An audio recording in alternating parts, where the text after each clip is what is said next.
Hey Slingers, today I'm talking to Joe J.A. Konrath about the transition from traditional to indie, maybe even back again. So stick around, find out what we chat about next. Hey, you looking for a jump on your own indie author career but kind of confused about where to start? I got the place for you. Check out Draft to Digital. That's where you're going to be able to convert your manuscript, distribute it worldwide online, and get help the whole way from the best author support there is. Trust me on this one. So go check out Draft to Digital at drafttodigital.com/wordslinger.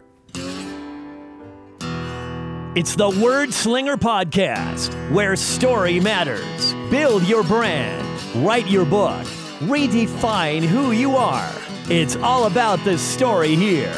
What's yours? Now, here's the guy who invented pants optional, Kevin Tomlinson, the Wordslinger. Wordslinger. Well, I am Kevin Tomlinson, the Wordslinger. I'm thrilled that you're here today. This has been a hectic week for me, man. Yesterday, me, Mark Lefebvre, and Dan Wood all did the D2D Ask Us Anything on Facebook primarily, but it's going to be showing up on our blog. I still got a couple of things I got to do as far as blog posts, transcripts, that sort of thing. But that's going to be available for everyone to check out and listen in on. There was some great advice in that thing. You're going to want to definitely tune into that. And we were giving away. Now this is going to, by the time you hear this, this is going to be closed. But we were giving away free author consultations, 30-minute author consultations with either me, Mark, or Dan, assigned randomly, by the way. Yeah, somehow I ended up with the lion's share. I've got like, it's something like 4-1 for these things. Like if I get 4, they get 1. But we ended up having a great time with that. It was a very effective AUA webinar thing. We're going to be doing more of those. We're going to aim to do one of those a month, I think. Still pulling some things together. We learned some lessons on this. Can't wait to apply those. But heck, man, I may do my own Ask Me Anything at some point in the future. Let me know if you'd be interested in that. And maybe even the author consulting thing too. We'll see. But let me know if you would have an interest in anything like that, Wordslinger themed. Pop on over to wordslingerpodcast.com, hit the contact button, or leave me something on the comments for this show, which is, by the way, episode 191. Just go search for 191 in the little search box at wordslingerpodcast.com. Having a little glitch right now with that, by the way, so it may be directing you to my homepage. And if it does, just click on Wordslinger Podcast in the menu up top, and you can use the search box from there. So sorry about that. I did something I thought was clever, and somehow it redirected all my links. So I gotta hop in and fix that, among all the other things that I'm doing. So today we're chatting with Joe Konrath. You may know him as J.A. Konrath, or half a dozen other nom de plumes, pin names. But I had a great conversation with him about his transition from the traditional world to self-publishing, why he's doing that. I had a chance to participate in a promotion he did last week. It kind of ran through the weekend.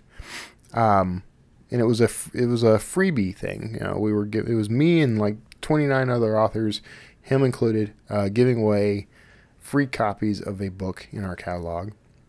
And it was interesting the way he handled it, because there was a button there that would allow you to click and put every single one of those books in your cart on Amazon, which I thought was very clever. There were some glitches, there were some hang-ups. More people jumped in on this than he had expected. Most of the people participating had lists in the like 25 to 40,000 range, me included. And so he got there was enough bandwidth on that page to accommodate, I think, 100,000 visits, and he got 500,000 in the first hour of the promo, and it just kept happening, and it was a denial of service attack on his site. orchestrated by those of us participating, because we all sent out our emails around the same time. So that was interesting. And it kind of like he had to manually watch that every hour or something and reset the site and make sure everything reappeared. So lots of lessons learned from that too, apparently. So that'll change next time. But the promotion went great. I mean, all of us ended up in the top 100, top 50 of Amazon's free list. That's Amazon store, by the way. And we all ended up number one in our categories, in our various categories. So that was a really great promotion. I'm looking forward to see what happens, what the sort of playthrough is going to be for that. Because it was 30 novels, people were just grabbing, so the chances of someone reading my novel out of the 30 might be a little slim. You never know. But it's interesting to get it out there. I'm intrigued by that. We talk just a little bit about that in this interview. So, but I'm going to go ahead and let's just roll us right in. I want to make sure you get the full blast thing here, and then stick around afterwards. We'll have a couple of news bites for you, and I'll see you all on the other side. Hey, welcome to another week of the Wordslinger podcast. This is one of our infamous interview episodes. I love bringing on guests who know what they're talking about, and this guy certainly does. I'm talking to Joe Konrath. You may know him as J.A. Konrath. He's a thriller writer. We get a lot of those around here, Joe. And there are a lot of us. There are a lot of us, and surprisingly, we all seem to do pretty well. That must mean there's a big enough pie to go around. But welcome to the show. Hey, thank you for having me, Kevin. Man, I've been looking forward to having you on the show for a while now. You held me at arm's length for a while. I ghosted you. You didn't ghost me because you actually reached back out to me. So you saved me the trouble of follow-up begging or any of those. Unlike every girl I dated in high school who did not save me that trouble. So you've got something new, and I'm excited to talk about it because you have a blog post on this. I read through that. Some of it's intriguing. One thing in particular is really intriguing me, and it may be a non-event for you, but we'll see. But why don't you tell us a little bit about what you got coming up? Well, I've got a couple cool things coming up for anybody watching or listening to this who doesn't know who I am. My name is Joe Konrath. I write under the name J.A. Konrath. I've also written under the name Jack Kilborn. I got started in the legacy publishing world, which is way, way back in the 90s and noughties, when you actually had to send out snail mail to agents and publishers to try to get them to read your query letter. Yeah. And I did that for a decade, and I wrote over 1 million words, and I wrote 10 novels, and I got over 500 rejections. And then finally, I got an agent in about 1999, and I wrote a few more books with her that she couldn't sell. Finally, she sold one called Whiskey Sour in 2003.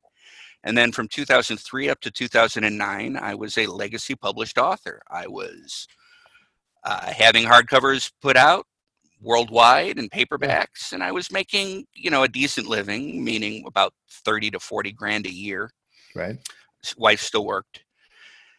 But, for all intents and purposes, I'd made it because that's what all the writing books and magazines told you is making it. You finally get your book in bookstores. Right. Well, then the Kindle came along. Amazon with this pesky ebook reader. And what they did was they opened up an opportunity for authors to self-publish. Right. Now, I first heard about this because I had a website, still do, jakonrath.com, Konrath with a K.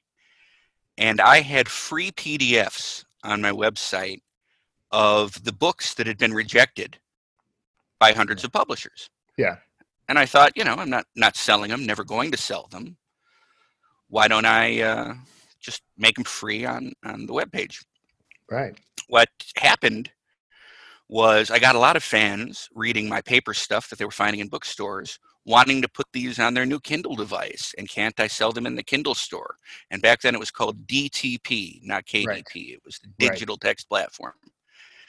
So I was one of the first authors to say, all right, I'm not selling these anyway. Why the hell not?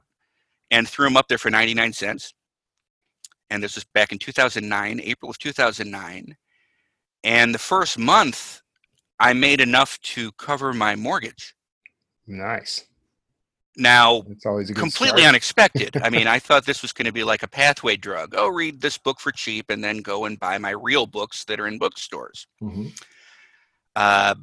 I started uploading more of these rejected books and started making more money. And by the next year, I was suing my publishers to get my rights back from the books that had already been published. Yeah. And then I was able to launch 10 books at once. And that was the first month I made $100,000. Yeah. Yeah. Your story, by the way, and I made a bit of an error because I kind of leapt into this like everybody's going to know your story. But it is for some of us, there's a circle of us who follow everything you're doing and saying. Thank you. You know, your journey and adventure is very informative. It was, I made a lot of mistakes and took a lot of chances, and I blogged about it. I started my blog, A Newbie's Guide to Publishing, back in 2005. Right. So I was very pro traditional publishing and pro self-promotion and marketing. And I shared a lot of my experiences. I did a book tour that, you know, I spent 60 days on the road. I hit 500 bookstores. We called it the J. Konrath No Sex Tour. Okay. Which my wife nor I will ever do again. Huh. I blogged a lot about book signings and doing book events and going to conferences and doing all these things that we were told that we had to do as authors. Right. And then the Kindle was invented, and my blog shifted focus from this is how to self-promote as a legacy published author to, well, you know what? You really don't need these gatekeepers, and you can make a couple of bucks yourself and maybe pay your electric bill, maybe pay your rent, maybe buy yourself a car. Yeah.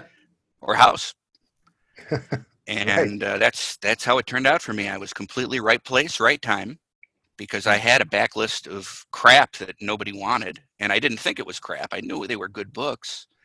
And Amazon just opened up, and I was able to release a lot at once early on in the game, and I sold millions of books. Yeah.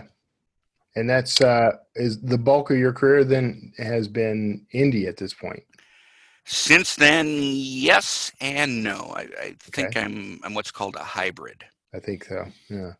That makes sense.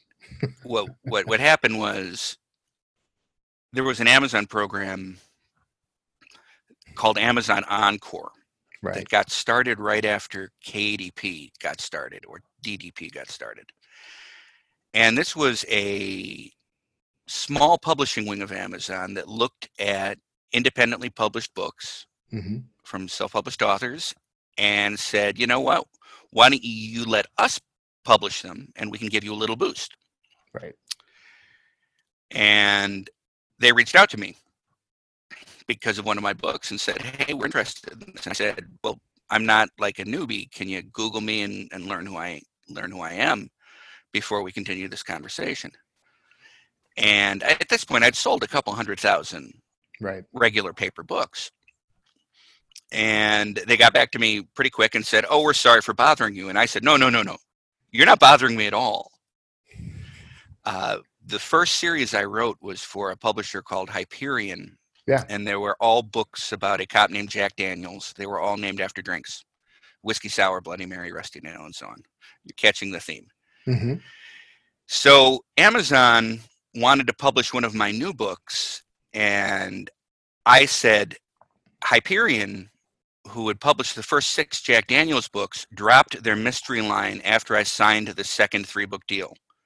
So those books got no promo, they got no advertising, they got no co-op, they were very poorly released.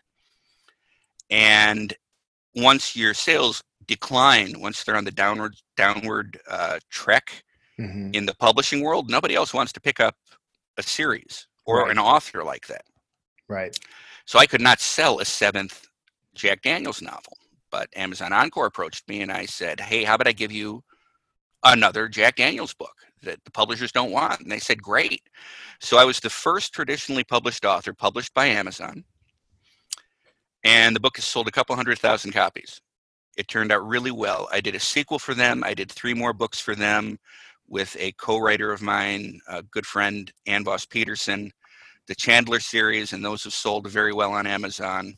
And then I was the first German published Amazon author too, because Amazon realized Encore was working with me, and then they started other imprints like Thomas and Mercer and Montlake for different genres, and then they went into different countries and they looked at the properties they already owned, and they contacted me and said, well, you know, this first book we did with you, Shake, and you want to do this in Germany?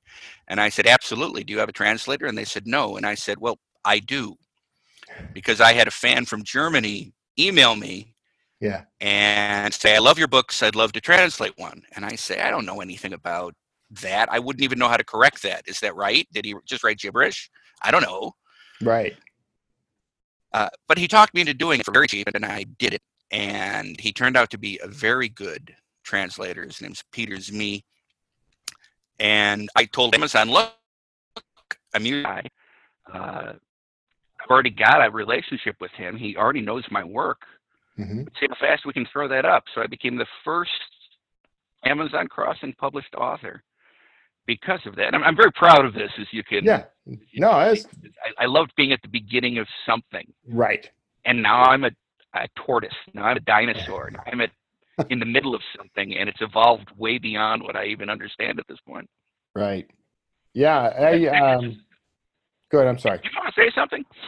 No, I was just going to interject. I was going to say, you know, we after having followed you for all this time, I get what you're saying, because I kind of regret that, because I started publishing with Amazon in 2008. Somehow managed to miss out on the whole explosion of authors getting picked up and getting deals and all that. I somehow managed to avoid all that. So listening to your story, I'm like, I get to hear what could have been kind of deal. the what could have been is you could have signed an unconscionable contract for your life plus 70 years and non-compete clauses and next option clauses, which would have kept your hands tied, prevented you from self-publishing anything.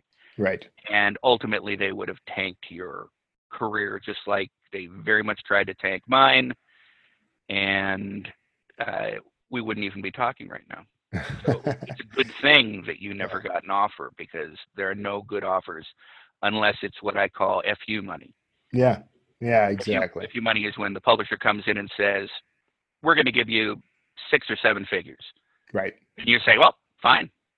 That's FU, because you can do whatever you want with it. You can screw up my career. You can put swastikas all over the cover. It doesn't matter to me. I wouldn't recommend that, but it doesn't matter to me, because you just gave me enough money that I no longer care about if the book succeeds. Right. But usually authors care.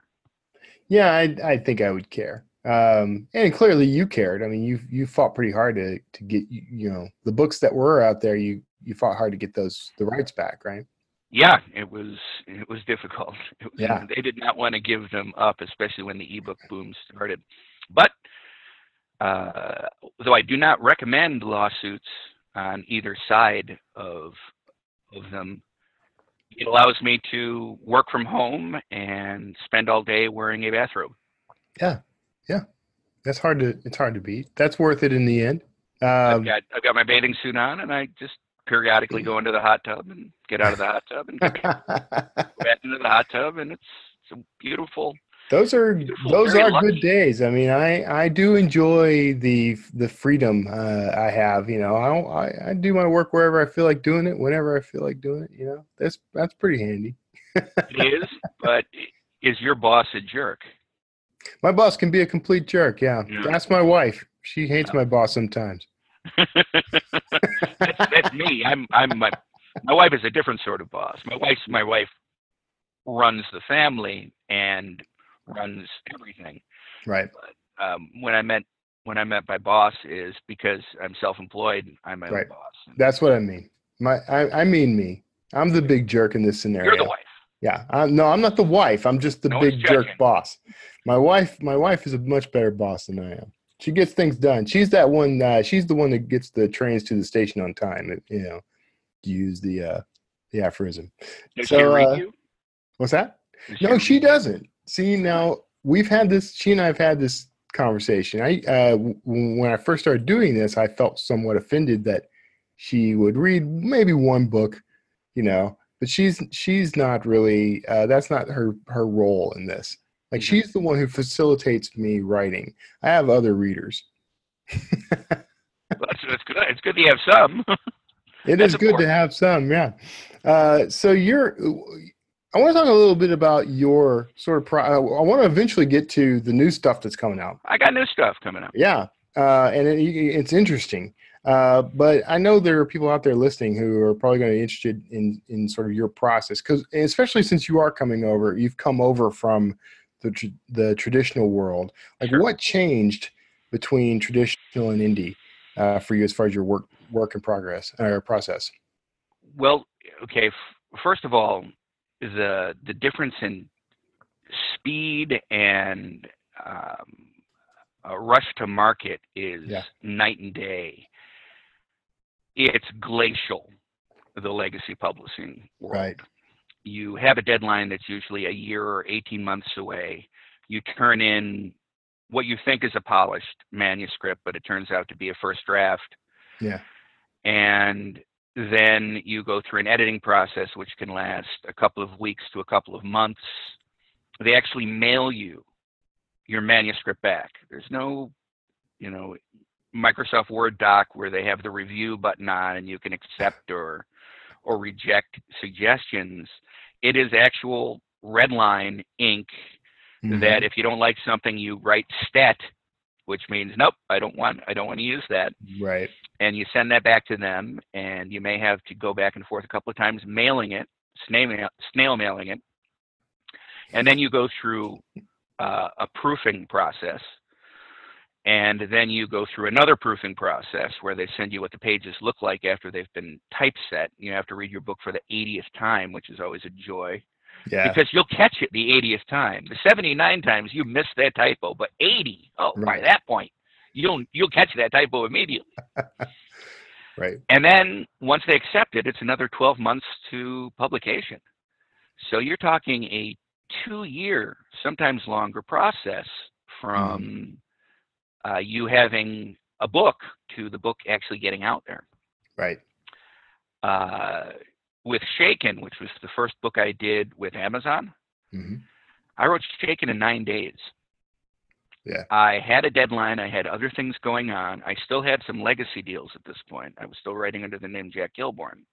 So I couldn't devote the time to Shaken that I wanted to. And I asked Amazon for more time, and they said, well, we've really got the machine rolling. We can't do that. I'm like, all right, well, a lot of coffee and no sleep, and I can knock out 70,000 words in a week and some change.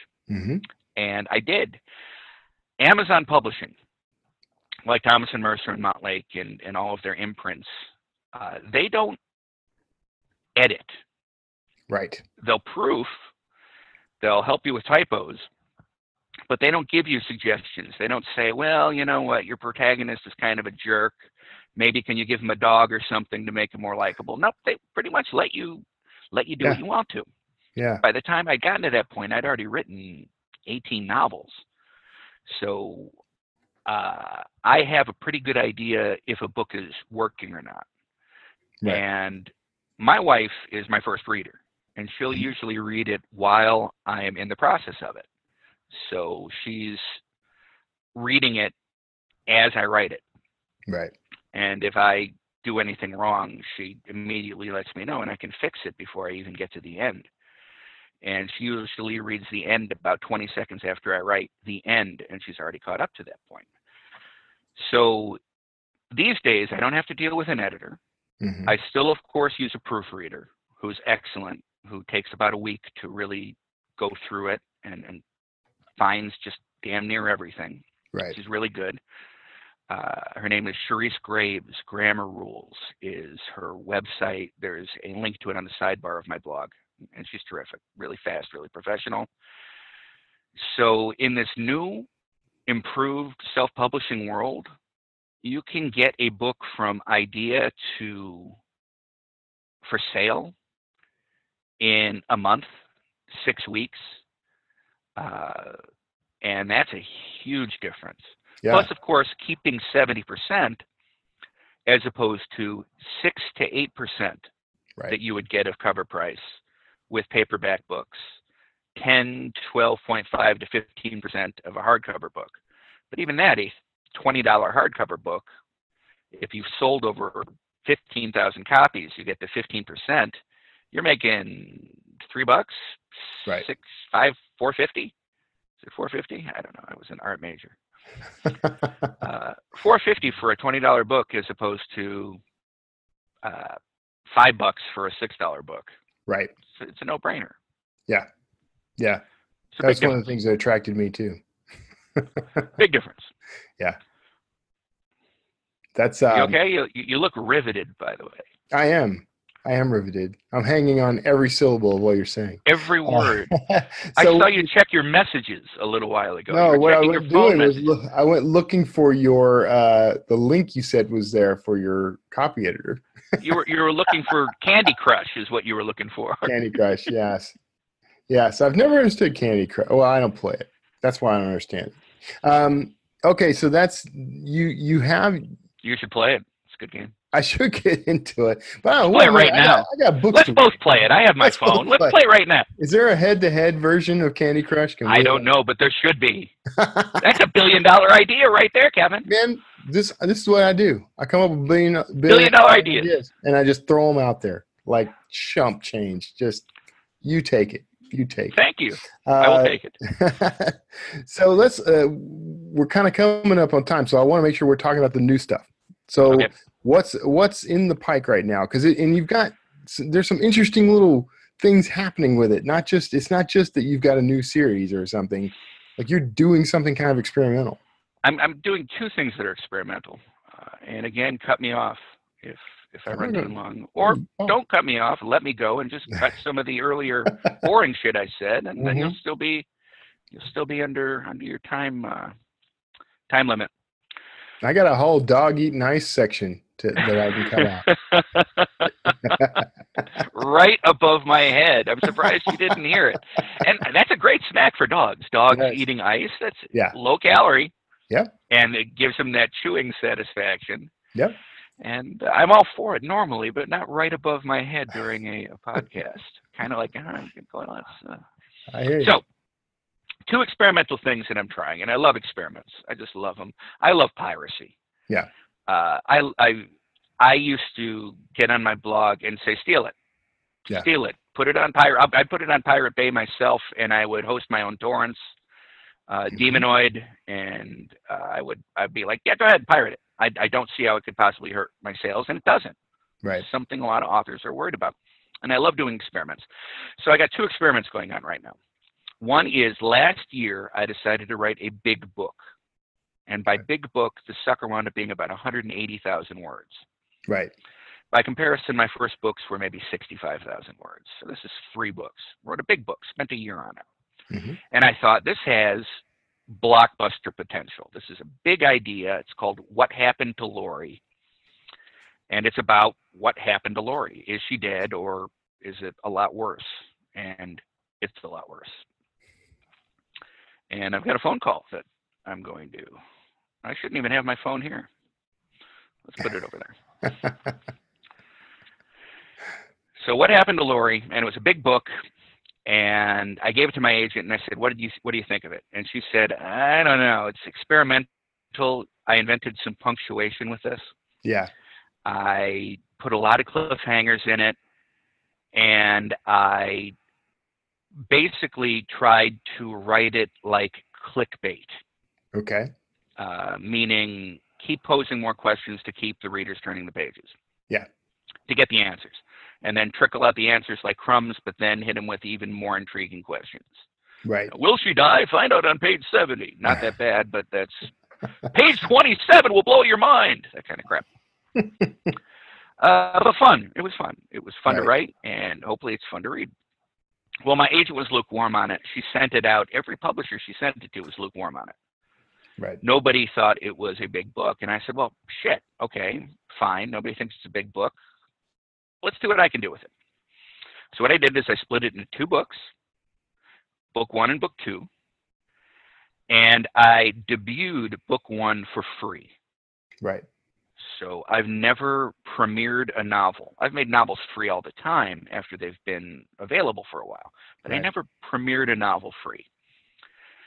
And I got a perma-free on Amazon by going through the steps that you need to do in order to do that. The process. And got a perma-free everywhere, and it launched, I think, on the 5th, so about 10 days ago, 11 days ago, 2 weeks ago. Yeah. And I've gotten rid of a couple 10,000 copies, which is great. Been in the top 100 pretty consistently on the Amazon free list. And I'm getting a lot of good reviews, and I'm getting a lot of shitty reviews, which I expected because it's a very polarizing book. Right. And the idea is give away part 1 for free, and then part 2, I'm only charging 99 cents for it. So it's essentially a 180,000-word super novel for $1. And we'll see what happens. It's massive. Yep, it is. I hear that all the time from my wife with my writing. Yes. Not with anything else. She likes your bic. She likes them big. Yeah. She likes them big and hard. You are hitting. That's what I mean. This book right now is currently like number 3 in crime thrillers and number 3 in conspiracy thrillers. Like it is doing very well. What did you do to promote it? I mean, being free has to help, but I know from experience that that's not going to get you to the top 10 all the time. No, it usually doesn't. Usually BookBub is what pushes you up to the number 1 spot. I've had the lucky experience of being won and free and paid a couple of times. Yeah. In the last couple of years on Amazon, and it's lovely when it happens. Yeah. In this case, it was, first of all, making an announcement. If you're a writer, you have to have a newsletter, and you need to be actively trying to get more people to sign up for your newsletter, have a link on your website, have a link in the back of all of your ebooks for people to sign up. So first was an announcement, and that got me in the top 100. And then I would social media it, some Facebook posts, some blog posts, some Twitter posts. Yeah. And then I started using some of the non-BookBub advertisers. Yeah. And there are a lot of them, free, submit for free, or $25 or $100. I think BookSends was $200. That one hasn't gone yet. And then it's just been, be active in social media, let people know about it, respond to emails and people on Facebook and Twitter, and ask kindly, can you review it, even if you hated it? I'm all about the hate. And it's consistently stayed in the top 100, and it's doing pretty well. And book 2, I've got a blog called whathappenedtolori.com with a countdown clock on it. And book 2 will be released on August 30th for the bargain price of 99 cents. And we'll see if this is enough buzz to get both of them on the lists and, maybe actually get it talked about and get people discussing it and get people really interested in reading What Happened to Lori. Yeah, so you're debuting that at 99 cents. That's not going to be its permanent price, though, right? Well, I'm debuting, the first book is free. The second book, yes, it will be debuted at 99 cents. I don't know. I don't know if I'm going to keep it. It depends on what it does. That's a lot of book that's the 2 of those volumes together. That's a lot of book for 99 cents, man. Here's the mentality. And it may sound weird, but I've experimented with price a lot. Yeah. And I found that $4.99, $5.99 is a good price for an average size thriller, which is what I write. And that's the sweet spot in between how many sales you get versus how much you make per book. 99 cents, you will sell more books. Yeah. but you're making 35% rather than 70%.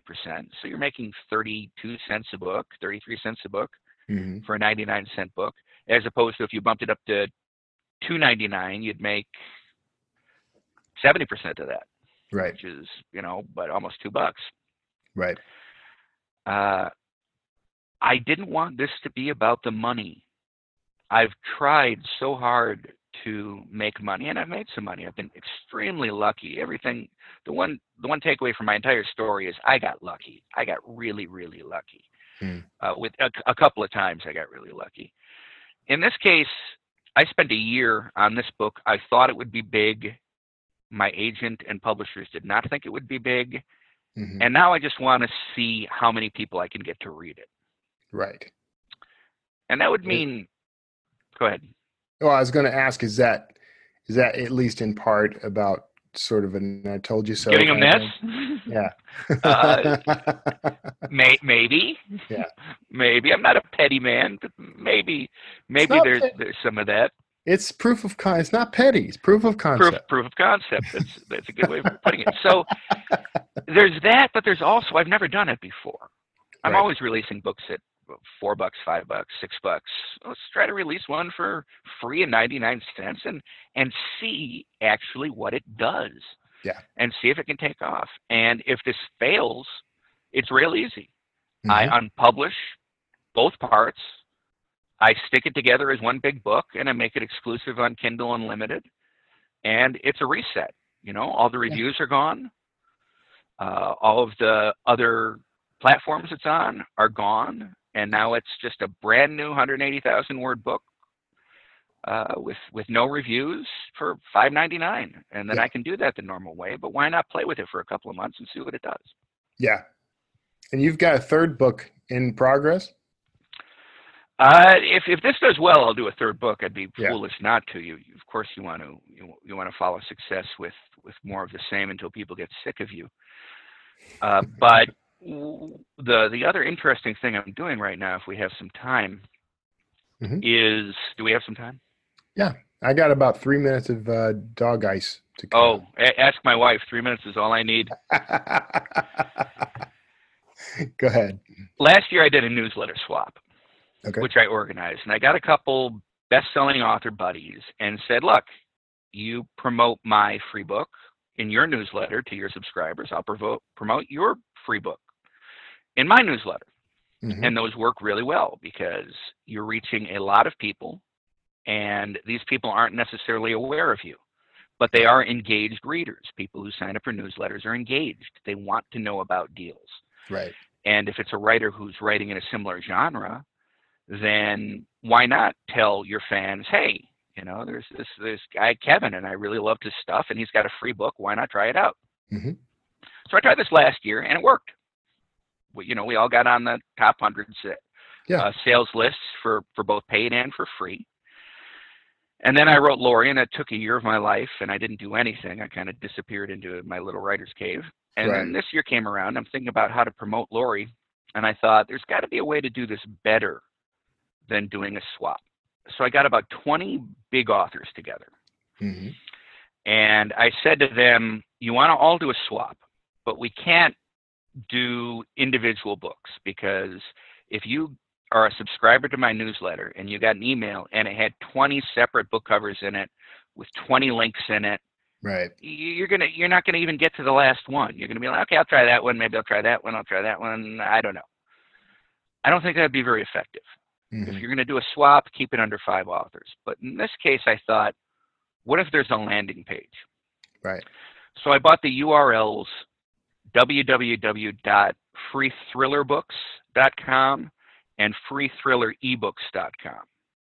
Okay. And I made a page for that. And it's still in beta stage. You've got all the book covers listed on the site, and then you've got a button that says add all to Amazon cart. Nice. So now I send out a newsletter, and I don't have to put 20 links in it. I put one link, freethrillerebooks.com. And I send it out to my fans and say, I've got a free book on here. And so do 19 other authors, and they're awesome. Check them out. And then they go, and rather than shop, they binge. Just Right. press a button, buy them all, and you've got them all. Of That's it. course, every other author also is sending out to their newsletter list. Yeah. So if you've got a good newsletter list of 10 or 20 or 30,000 people, and then you have other authors who have 10 or 20 or 30,000 people that subscribe to their lists, and you get 20 of them together, Yeah. you're reaching a lot of people. That's true. You're reaching a whole bunch of people. Yeah. So that's what I'm trying on the 21st of June. It's a novel approach, Joe. I've seen approaches similar to this. And in fact, I've participated in some that put, everything on a landing page. That part's not new, but this idea of add them all to the cart, that is pretty impressive. That's good. That's smart. Well, what's wonderful about the landing page too is it's not just we're promoting it in our newsletters. Mm-hmm. It's great. If you and I did a swap, your newsletter readers get to see me. My newsletter readers get to see you. We've maybe doubled our views. Yep. In this case, with 20 people, you've got 20 times. But also because there is a URL for the landing page, there's freethhrillerebooks.com. We can all promote it online. Twitter. Yeah. Facebook. On blogs. Instagram, Pinterest, Reddit, Tumblr. Mm-hmm. You can do this on all of that, and it just doesn't have to be the authors doing that. I've got 15,000 Twitter followers. When I say, hey, freethhrillerebooks.com, mm-hmm. some of them are going to retweet. Yeah. And to their followers, and maybe some of them will retweet. So it's more than just the newsletter. It's also the potential of reaching a lot more people than just our newsletters reach. Right. Yeah. We'll see. You extend your reach, they extend their reach. Yeah, that's very smart, man. I'm fully on board, and we'll be hitting you up directly after we stop recording. Absolutely, you should. And not only that, the website is changeable. Yeah. So it can be cheap. ThrillerEbooks.com, where all the books are on sale for 99 cents during a promo. Right. It could be cheap horror ebooks, free horror books, free romance books. I like where you're going with all of it. and we all have it under control, and it's free. Yeah, it's free. You don't have to pay hundreds of dollars to a service to send it out. And I love those services. Yeah. But you have to be picked for them. Sometimes you're not. I have a real hang up with having to beg somebody to take my money. It just doesn't sit well with me. So BookBub, I love BookBub. I can attribute a lot of my success to BookBub. Sure. But I avoid it if I can, because I'd rather get more organic traffic so that I'm not begging somebody to take my dollars. when you have that power, you have the ability to pick and choose, and ultimately that's better for everybody. Yeah. It's unfortunate, and it's exclusionary. No, don't get me wrong. But it's better because they're getting the creme de la creme of the books that have already been vetted, and so their readers, the people who subscribe to their list, of which I'm one of them, I know that I'm getting vetted books. They're like a gatekeeper. Right. They become a gatekeeper. Well, but we specifically got into this business to avoid gatekeepers. We did. We did. But you know what? There's nothing wrong with vetting. Yeah, no, vetting and curating. Is I agree, and it's about the readers. And the biggest benefit of BookFunnel and BookBub and services like that is that I love BookFunnel. I love BookFunnel too. I've had Damon on the show. He lives about a mile away from me. He's a great guy. He comes over to drink all the time. No, he doesn't drink. He's a freak of nature in the writing world. This is 30-year-old Macallan right here. I have and it's not 30-year-old. I have an 18-year-old Macallan in the other room. Not as good, but I can't even remember the last time I had an 18-year-old in my mouth. Yeah. And on that note, we're gonna go ahead and wrap This is coffee. It's cold brew coffee. I just 30-year-old Macallan. Jesus, you know how much that is? How much Holy money? Shit. No, man. Hey, man. I thought thousands of dollars. Hell no. That is that Konrath money. I got to spend it all on BookBub. That's He's what I need to spend it on. He's like throwing back 30-year Macallan. He's feeding ice to dogs. He's got the life. Bathrobe. Feeding ice to the dog. Is there anything else you wanted to go over? We can make this a two-parter, Kevin. I'm having fun. Well, that's very tempting, but I gotta I got something else coming up, but I would love to have you on again. No, You this wanna is come it. back on? Nope. This is it. This is All it. right. This is it. The one time you had me. I and knew you I blew it. was gonna blow my one You shot. blew it. It's over. I'm not even going to promote this when this goes live. Well, Kevin, who? You wouldn't be the first. So, all right, man. We're going to go ahead and wrap it up, though. So tell everybody where they can find all this glory that you've talked about online. The easiest thing is to just Google Jack Daniels. Really? And you'll eventually get a link to me that does because not I write ring a true. series. Is that true? Yeah, I write a series about Jack Daniels, and we Okay. write Jack Daniels books to make it a little There you go. a little more specific. And then Have you don't they have to ever remember who approached I am. you, by the way? Have they ever again? asked you? Have they ever talked to you at all? Funny story. Okay, we got time. So, Go ahead. So way back when I first got my first deal, I got a letter from the Jack Daniels people, their legal team, that said, we have just heard that you have a series featuring a character named Jack Daniels. We're very honored by that, but we would like to make sure there's a brand distinction. So if you wouldn't mind, can you please put a disclaimer in the book saying that we're not affiliated? It was the nicest legal letter ever written by anybody, because it was polite. It asked. It didn't make demands. There was no, we're going to sue you. So I was like, yeah, I'm a fan of the brand. Obviously, it's a damn good Tennessee sipping whiskey. And of course I did that. No problem. My publisher had no problem doing that too. So a couple of years later, somebody else wrote a book with Jack Daniels in the title. And they got the exact same letter I got. But at this point, the internet and social media was in full swing. This was back in 2003 when I got this letter, and now it's the 2010s. Yes. And they posted this letter, and it went viral. And they sold a shit ton of their book because they posted this letter, this genteel, beautiful, can you please do this for us? Demand, and it was a demand from Jack Daniels. And I'm thinking, shit, why didn't I post that letter? I could have sold hundreds of thousands of books if I posted that stupid letter. It's not too late. You can do it. I believe it's too late. So. The horse is left. I don't know, man. I don't know. I was just thinking, I would do the disclaimer, but I would word it as the fine people at Jack Daniels asked that I disclaim this, and then basically it's just an endorsement at that point.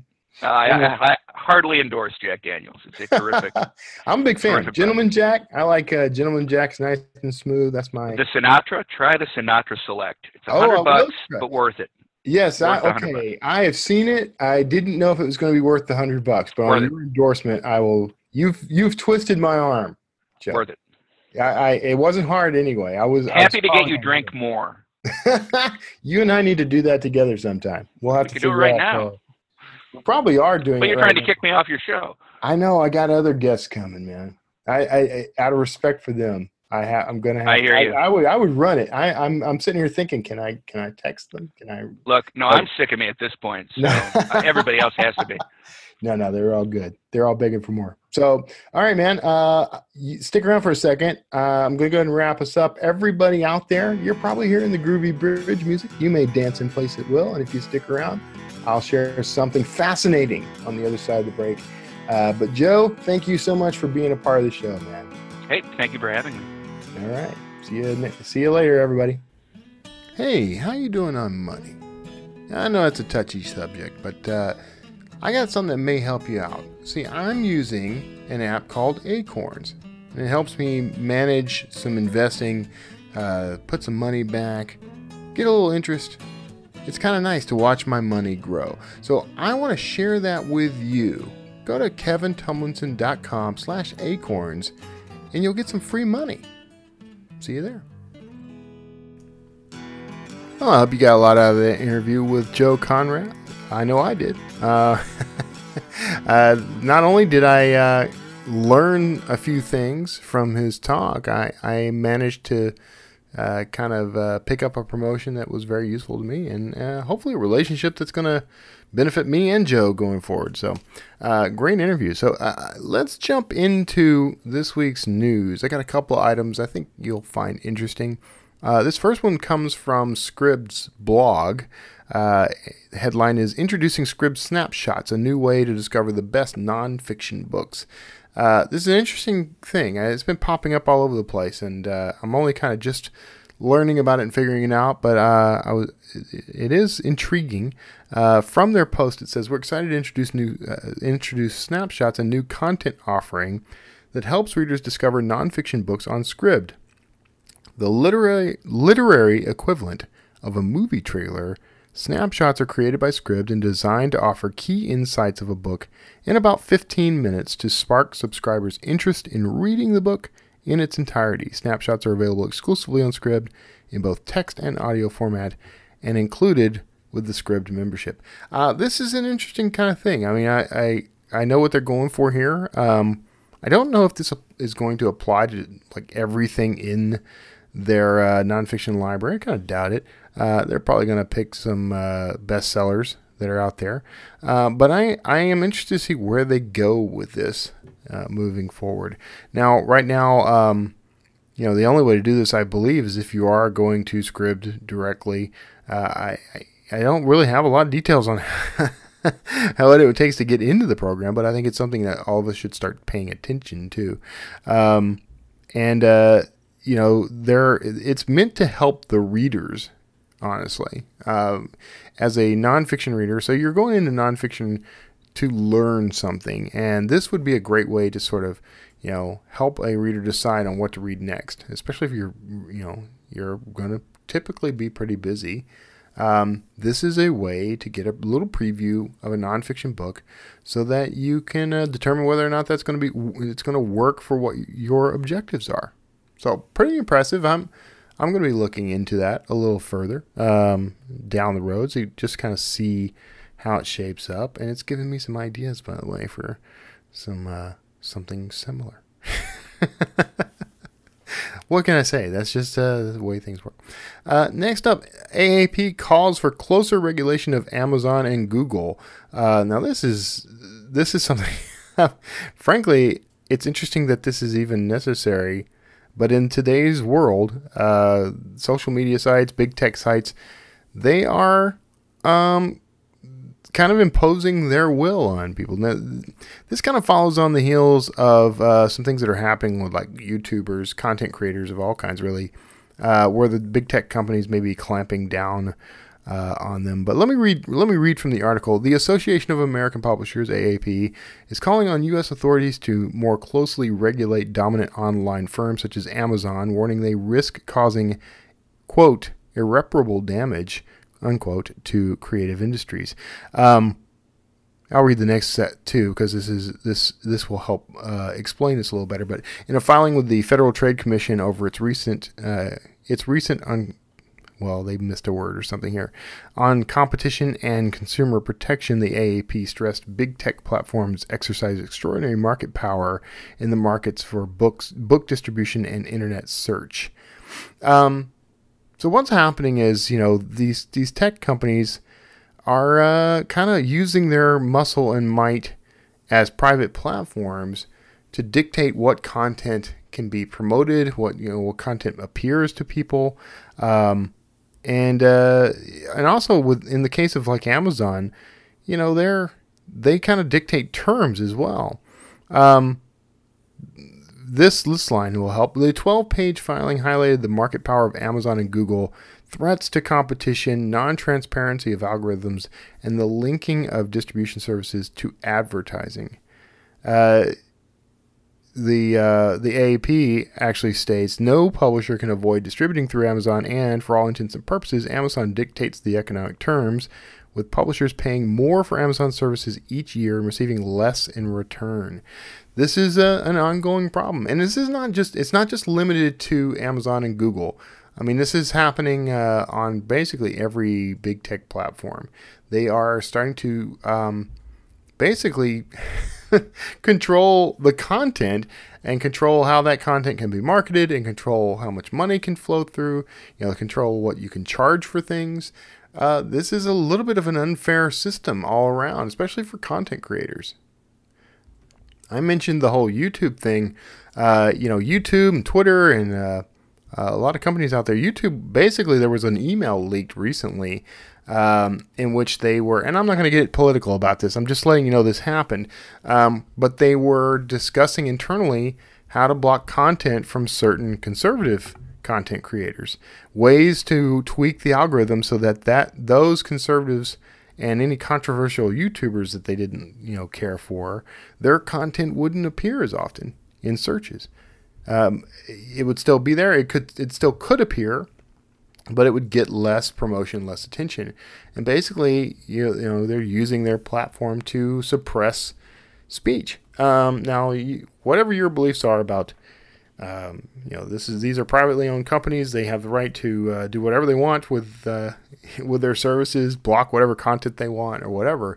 This suit from the AAP, or this plea from the AAP to U.S. lawmakers ties in with this idea.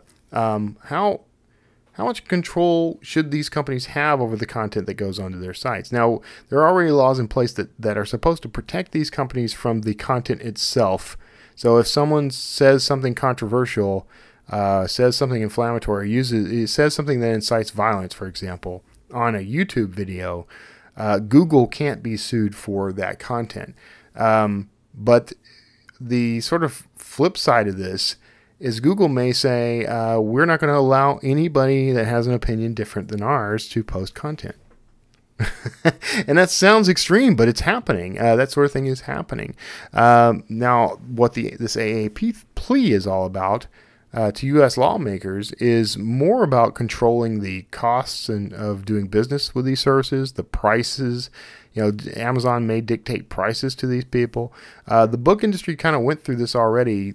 Traditional publishing sued Amazon for the right to keep their prices at what they wanted them to be. Amazon was more than happy, by the way, to let this go, to let them control their prices, because they started pricing themselves out of certain categories. Basically, I mean, they went crazy and started charging like $20 for an ebook or something, or charging more for ebooks than they charge for print books. And then pointing to that data to say that ebook sales are on the decline and that this trend is finally over. And what they're proving by that is anybody's guess, but these are the things that have been happening. So a lot of this is all big stuff. This is all stuff we need to be paying attention to, because there are real world consequences to consider in all of this that go well beyond just making money by selling books. There are connotations that is in terms of our freedoms in the U.S., especially freedom of speech in particular, constitutional rights or civil rights, that sort of thing. So this is all this stuff is tied together, and the right to do business, the right to control our business is tied with this. Amazon in particular has a lot of control over our lives and a lot of control over our businesses. And if they shut you down, if Amazon and Google decide they're not going to allow you to do business on their platforms anymore, what can you do? And there goes most of the world.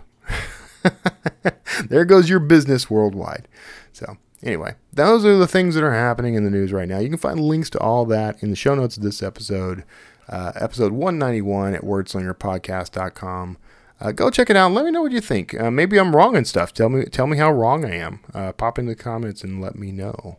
But anyway, beyond that, hope you're enjoying the Wordslinger podcast. Remember to subscribe. Go to iTunes, Stitcher, Google Play, anywhere you're finding this podcast. Make sure you subscribe to the show. Tell your friends about it. Tell everyone you know about it. Share it on social media and let them know what the benefits of listening to the Wordslinger podcast are. And make sure you check out our sponsors. Those well-recorded sponsor bites. These are meant to be useful to you as much as to me, by the way. That whole ACORNS thing, you can get a few bucks when you go sign up using my link. So go check that out. that is going to do it for this episode of the Wordslinger podcast. Hope you got something truly useful, inspirational, informative, educational, or entertaining out of this episode. And I hope you have a wonderful weekend ahead. God bless you. I'll see you all next time.